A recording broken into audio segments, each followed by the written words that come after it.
سورہ حاقہ کی آیت نمبر 13 میں اللہ پاک فرما رہے ہیں فَإِذَا نُفِخَ فِي الصُّورِ نَفْخَةٌ وَاحِدَةٌ، پھر جب ایک ہی دفعہ سور میں پھونک مار دی جائے گی، وَحُمِلَتِ الْأَرْضُ وَالْجِبَالُ فَدُكَّتْ دَكَّةً وَاحِدَةً، اور زمین اور پہاڑوں کو اٹھا کر ایک ہی ضرب میں ریزہ ریزہ کر دیا جائے گا۔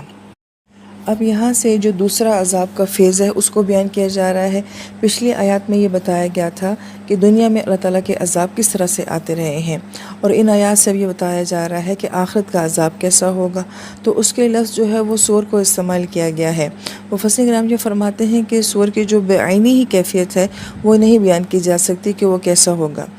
البتہ حدیث مبارکہ میں جو اس کی کچھ خاصیتیں بیان کی گئی ہیں کہ وہ سیب کے موتی کی طرح ہے اور وہ بہت بڑا ہے، اور اسرافیل علیہ السلام جو ہیں وہ اپنے لبوں کو اس کے ساتھ لگائے ہوئے ہیں اور اللہ تعالیٰ کے حکم کا انتظار کر رہے ہیں، لہٰذا اصل کیفیت کو تو نہیں بتایا جا سکتا۔ پھر نفحۃ واحدہ، مفسرین کرام یہ فرماتے ہیں کہ اس کا مطلب یوں ہے کہ جب سور پھونکا جائے گا تو پھر وہ مسلسل ہوگا، کیونکہ ایک ہی دفعہ پھونکے جانے کی بات ہو رہی ہے، تو اس کا مطلب ہے کہ وہ ایک ہی آواز ہوگی جو مسلسل آگے بڑھتی چلی جائے گی۔ پھر حدیث پاک میں ہم یہ دیکھتے ہیں کہ ہمیں 3 طرح کے نفخے کا ذکر ملتا ہے۔ ایک کو نفخہ صاعق بھی کہا جاتا ہے، جس سے مراد یہ ہے کہ آسمان کے تمام فرشتے اور زمین کی تمام مخلوق جس میں جن، انس، جانور سب شامل ہیں، یہ سب بے ہوش ہو جائیں گے۔ ایک نفخہ بعث ہے، اور اس کا مطلب یہ ہے کہ نفخے کے بعد دوبارہ جو ہے تمام مخلوق کو زندہ کیا جائے گا اور اٹھایا جائے گا۔ اور ایک تیسرے نفخے کا ذکر ملتا ہے جسے نفخہ فزیعہ کہا جاتا ہے، کہ ایسا نفخہ جس کے بعد ایک بے چینی اور بے قراری طاری ہو جائے گی۔ اب اس کے بارے میں کہ کون سا نفخہ پہلے آتا ہے اور کون سا بعد میں آتا ہے، تو اس کے بارے میں مختلف اقوال ملتے ہیں۔ ہو سکتا ہے کہ سب سے پہلے جو ہے نفخہ فزیعہ ہو، کہ جسے تمام مخلوق کے اوپر گھبراہٹ طاری ہو جائے، اور اس کے بعد صاعق ہو کہ اس کے بعد تمام مخلوق جو ہے وہ بے ہوش ہو جائے، اور پھر تیسرا نفخہ جو ہے نفخہ بعث ہو کہ جس کے بعد تمام مخلوقات کو اٹھا دیا جائے۔ لیکن احادیث مبارکہ میں بھی ہم یہ دیکھتے ہیں کہ ان تینوں کی جو سیکوینس ہے وہ آگے پیچھے بیان کر دیا جاتا ہے، لیکن واللہ عالم جو بات سمجھ آتی ہے وہ ایسی ہی ہے۔ پھر مفسرین کرام یہ فرماتے ہیں کہ آیت مبارکہ میں زمین اور پہاڑ کے لیے حملت کا لفظ آیا ہے، اور حمل لفظ حمل سے ہے۔ حمل کا مطلب ہوتا ہے بوجھ اٹھانا، تو گویا کہ زمین بھی بہت زیادہ بوجھل ہے اور ان پہاڑوں کے اندر بھی بہت زیادہ بوجھل ہے۔ اور یہ دونوں چیزیں بوجھل کیوں ہیں؟ کہ زمین کے اندر جو ہے خزانے دفن ہیں، معدنیات دفن ہیں، انسان دفن ہیں، اور پہاڑ اپنے وزن کے اعتبار سے بہت بوجھل ہیں۔ لیکن اتنی بھاری بھرکم اور اتنی بوجھل چیزوں کو اللہ پاک کیا فرما رہے ہیں؟ دکتا دکتا واحدہ، لفظ دک استعمال کیا گیا ہے، دال کاف کاف سے۔ اس کا مطلب ہوتا ہے کسی چیز کو کوٹ کر، پیس کر برابر کر دینا، اور دوسرا اس کا معنی بیان کیا جاتا ہے کہ گندم کے دانے کو پیس کر آٹا بنا دینا۔ تو گویا کہ یہ اتنی بڑی تخلیقات اللہ پاک کی جو زمین میں ہیں، انہیں بالکل جو ہے گندم کے آٹے کی طرح بنا دیا جائے گا، کیونکہ حدیث پاک سے بھی یہ بات ثابت ہوتی ہے کہ وہ جو حشر کا میدان ہوگا وہ بالکل چٹیل میدان کی طرح ہوگا، اس میں کوئی ڈھلوان نہیں ہوگی، کوئی پہاڑ نہیں ہوں گے۔ تو اس کا مطلب ہے کہ ہمیں زمین کے اوپر اس وقت جو تخلیقات نظر آتی ہیں ان سب کو جو ہے وہ فلیٹ کر دیا جائے گا، مگر اس کے لیے دک کا لفظ جو استعمال کیا گیا ہے، یعنی کہ پیسنا، اور پیس پیس کے چورا کر دینا۔ تو جب اتنی بڑی تخلیقات کی یہ کیفیت ہوگی تو اس میں اس چھوٹے سے انسان کی پھر کیا حیثیت ہوگی۔ پھر آیت نمبر 15 میں اللہ پاک فرماتے ہیں فَيَوْمَئِذٍ وَقَعَتِ الْوَاقِعَةُ، پھر اس دن وہ واقعہ ہوگا جو کہ واقعہ ہونے والا ہے۔ مفسرین کرام نے قیامت کے دن کے لیے تقریباً 20 سے 25 ناموں کا جو ہے وہ تذکرہ کیا ہے، اور وہ سورہ واقعہ کی تفسیر میں آتا ہے، تو انہی میں سے ایک لفظ جو ہے جو قیامت کے دن کا وہ واقعہ بھی ہے۔ پھر اللہ پاک فرماتے ہیں وَانشَقَّتِ السَّمَاءُ فَهِيَ يَوْمَئِذٍ وَاهِيَةٌ، کہ جس دن آسمان پھٹ جائے گا اور وہ بہت بوسیدہ ہو جائے گا۔ یہاں پہ آسمان کے لیے شقت کا لفظ استعمال کیا گیا ہے، اس کو ہم نے سورہ انشقاق میں بھی دیکھا تھا، اور ہم نے کہا تھا کہ لفظ وانشقت جو ہے یہ باب انفعال سے آیا ہے، اور باب انفعال کی یہ خاصیت ہے کہ اس میں کسی چیز کا خود سے ہو جانا جو ہے وہ مانا پایا جاتا ہے، اور یہی لفظ اللہ پاک نے آسمان کے لیے استعمال کیا ہے کہ گویا کہ اللہ پاک نے آسمان کو بنایا ہی ایسا ہے، اس کا ڈیزائن ہی ایسا ہے کہ ایک وقت ایسا آئے گا کہ آسمان خود بخود جو ہے وہ پھٹ جائے گا۔ ابھی ہم جب آسمان کی وسعت کو دیکھتے ہیں اور اتنی ترقی کرنے کے باوجود بھی ہمیں آسمان کا کنارہ نظر نہیں آتا ہے،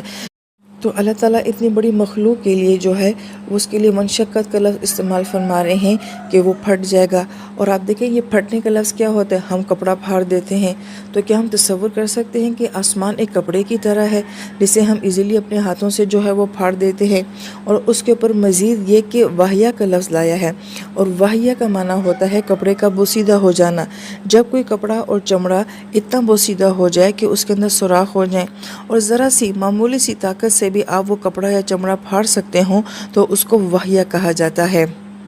اور یہ لفظ ہماری اپنی زبان میں بھی استعمال ہوتا ہے کہ ہم جس شخص کی گفتگو کو دیکھتے ہیں کہ وہ فہم اور عقل سے خالی ہے تو ہم یہ کہتے ہیں کہ یہ واہیات باتیں ہیں۔ تو گویا کہ اللہ تعالیٰ اتنی بڑی مخلوق کے لیے، اتنے بڑے وسیع آسمان کے لیے ایک ایسا لفظ استعمال کر رہے ہیں کہ وہ ایک عام معمولی بوسیدہ کپڑے کی طرح پھٹ جائے گا۔ پھر اللہ تعالیٰ آسمانی کیفیت کو مزید بیان کرتے ہوئے فرماتے ہیں کہ وَالْمَلَكُ عَلَىٰ أَرْجَائِهَا، اور جب آسمان پھٹے گا تو فرشتے کس طرف ہو جائیں گے؟ کناروں کی طرف ہو جائیں گے۔ مفسرین کرام یہ فرماتے ہیں کہ جب ہم دنیا میں یہ کیفیت دیکھتے ہیں کہ جب کوئی زلزلہ آتا ہے تو عموماً انسان بچنے کے لیے جو ہے وہ کناروں کی طرف بھاگتا ہے، اور آسمان جو ہے وہ فرشتوں سے بھرا ہوا ہے، جیسے کہ حدیث پاک میں مفہوم آتا ہے کہ آسمان سے چرنے کی آوازیں آتی ہیں، اور یہ اس وجہ سے ہوتی ہیں کہ وہاں پہ تل دھرنے کی بھی جگہ نہیں ہے، اتنی فرشتوں کی تعداد جو ہے وہ آسمانوں کے اوپر موجود ہے۔ لیکن جب یہ آسمان درمیان سے پھٹ جائے گا، واللہ عالم جو اس کی کیفیت ہوگی، تو یہ فرشتے کناروں کی طرف ہو جائیں گے۔ اور پھر اللہ پاک فرماتے ہیں وَيَحْمِلُ عَرْشَ رَبِّكَ فَوْقَهُمْ يَوْمَئِذٍ ثَمَانِيَةٌ، اور اس دن تمہارے رب کے عرش کو 8 فرشتے اپنے اوپر اٹھائے ہوئے ہوں گے۔ حدیث پاک میں جو ہمیں حوالہ ملتا ہے کہ ابھی اللہ پاک کے عرش کو 4 فرشتوں نے اٹھایا ہوا ہے، لیکن قیامت کے دن جو ہے یہ فرشتے 8 ہو جائیں گے۔ اب یہ ایسا کیوں ہوگا، اس کے بارے میں بعینی ہی بات نہیں کی جا سکتی۔ بعض احادیث مبارکہ سے یہ حوالہ ملتا ہے کہ اللہ پاک اس دن اتنے جلال میں ہوں گے کہ جس کی وجہ سے فرشتوں کی تعداد جو عرش اٹھانے کی ہے وہ بڑھا دی جائے گی، مگر اس بات کو بھی ایکسپلین نہیں کیا جا سکتا کہ اللہ پاک کے جلال کا اللہ پاک کے عرش کے اوپر کیا اثرات ہوں گے اور فرشتوں کی تعداد کیوں بڑھائی گئی ہے۔ لہذا یہ ان ساری باتوں کا تعلق جو ہے وہ آسمانی دنیا کے ساتھ ہے، لہذا ہم اتنا ہی سمجھ سکتے ہیں کہ جتنا ہمیں قرآن سمجھاتا ہے اور حدیث مبارکہ میں حوالے ملتے ہیں۔ لیکن یہاں پہ بعض مفسرین کرام نے یہ فرمایا ہے کہ فرشتوں کی جو کیفیات حدیث مبارکہ میں بیان کی جاتی ہیں اس سے اندازہ ہوتا ہے کہ ایک فرشتے کی طاقت کیا ہے۔ جیسا کہ حدیث پاک کا مفہوم ہے کہ دنیا کے جو 7 سمندر ہیں، اگر یہ کسی فرشتے کے ناخن کے اوپر رکھ دیے جائیں تو ایک قطرہ بھی جو ہے وہ اس فرشتے کے ناخن سے نیچے نہیں گرے گا۔ تو اس سے اندازہ لگایا جا سکتا ہے کہ اگر 7 سمندر ایک فرشتے کے ناخن کے اوپر سما سکتے ہیں، بلکہ اس میں بھی بہت وسعت ہے، تو ہم اس کے باقی جسم کی کیا کیفیت بیان کر سکتے ہیں۔ اور پھر جیسا کہ پہلی وحی آنے کے وقت نبی علیہ السلام جو فرشتے کی کیفیت کو بیان کرتے ہیں کہ میں نے جبرائیل امین کو دیکھا تو زمین اور آسمان کا خلا سارا بھر گیا، اور جب انہوں نے اپنے پروں کو پھیلایا اور شمال جنوب تک میں نے کسی چیز کو بھی نہ دیکھا کہ اتنی وسعت تھی ان کے پروں کے اندر،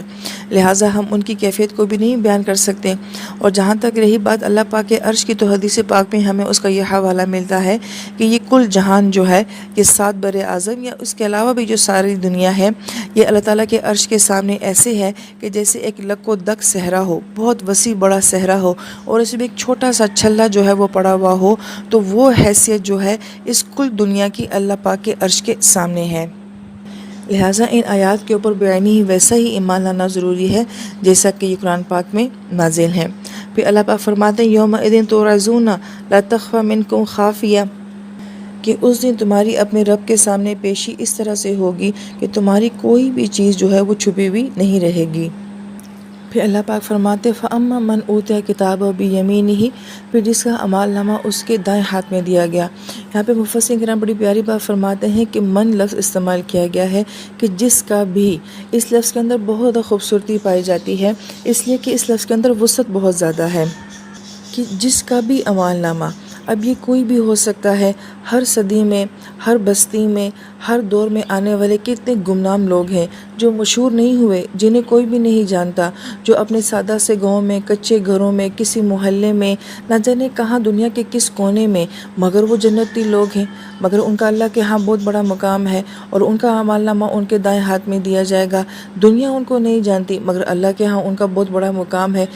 اس لیے اللہ تعالیٰ یہاں پہ من کا لفظ استعمال فرما رہے ہیں کہ وہ جب جو جہاں جدھر جیسا بھی ہے مگر جس کا اعمال نامہ اس کے دائیں ہاتھ میں دیا جائے گا فَيَقُولُ هَاؤُمُ اقْرَءُوا کتابیہ، تو وہ ایک نعرہ لگائے گا کہ دیکھو پڑھو میرا آج اعمال نامہ۔ مفسر کرام یہ فرماتے ہیں کہ ہاؤم یہ جنتیوں کا نعرہ ہوگا، اور چونکہ ہم دیکھتے ہیں کہ اس لفظ کے اوپر جو ہے مد متصل آ رہی ہے کہ یہ ایک اونچا نعرہ ہوگا، بڑا لمبا قسم کا نعرہ ہوگا، اور عموماً اس طرح کا نعرہ انسان کب مارتا ہے جب وہ بہت زیادہ خوش ہوتا ہے اور دل کے ساتھ خوش ہوتا ہے۔ لہٰذا یہ جنت کا نعرہ ہے، اور پھر کہا جائے گا پڑھو کتابیہ، میری کتاب کو۔ یہاں پر بعض اہل علم بڑا نکتہ بیان فرماتے ہیں کہ قراءہ پڑھنے کو کہا جاتا ہے، اور کتاب سے مراد کتاب ہے۔ دنیا میں بھی یہ کہا جاتا ہے کہ قرآن کو پڑھو، اور قرآن کے پڑھنے کو بھی قرات کہا جاتا ہے۔ تو گویا کہ انسان کا اپنی زندگی میں دو کتابوں کے ساتھ تعلق رہتا ہے۔ دنیا میں اس کا ایک تعلق قرآن کے ساتھ ہے، اور جیسا تعلق اس دنیا میں اس کا اس کتاب کے ساتھ ہے ویسی ہی کتاب اس کو آخرت میں ملے گی۔ لہٰذا دنیا میں میری یہ کتاب یعنی کہ یہ قرآن، اور آخرت کی میری کتاب یعنی کہ میرا اعمال نامہ، ان دو کتابوں کا میری زندگی کے ساتھ بڑا گہرا تعلق ہے۔